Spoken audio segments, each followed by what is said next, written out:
Okay, now, researching anxiety, you're going to find a lot of different things.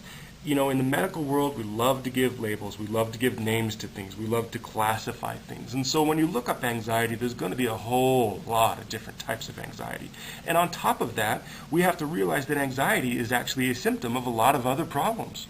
Depression, again, for example. Anxiety is a symptom of depression. So there's a lot of different types of anxiety. There's generalized anxiety disorder. There's panic disorders, which include anxiety.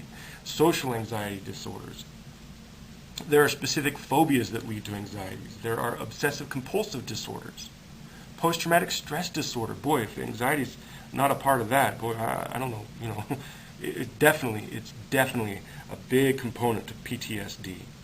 I was talking to a PTSD patient yesterday, and boy, there are some people trying to help him, who love him, who want him to feel better.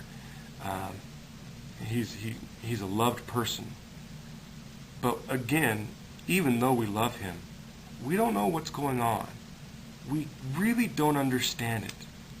Even those who suffer from PTSD, for example, or anxiety, as we're talking about, we really don't get it because it's unique for everybody. My symptoms of anxiety might be different than your symptoms of anxiety. My severity is certainly different than your severity. The duration of a panic attack is going to be different than your. It's unique to every single person. And so all we can do is understand that we don't understand and sympathize with them and hopefully empathize with them a little bit and try to be supportive and help them in the ways that they need to. Hopefully they'll be vocal as well and express to you the things that they need so that you can be sympathetic and help them out.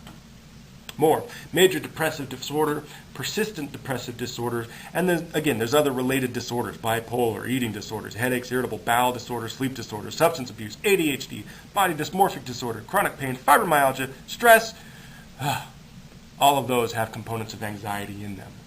So you can see, again, lots of different areas, lots of different ways of classifying anxiety, and it's tough to really know. What's the difference between generalized anxiety disorders and specific phobias? Well, there's diagnostic differences, right? You have to have a certain symptom picture for me to diagnose generalized anxiety disorder versus a specific phobia or obsessive compulsive disorder. But aside from the diagnostics, is there a difference of what's actually causing the problem in the brain or in the body? And sometimes yes, and sometimes no. And we'll talk a little bit about that today.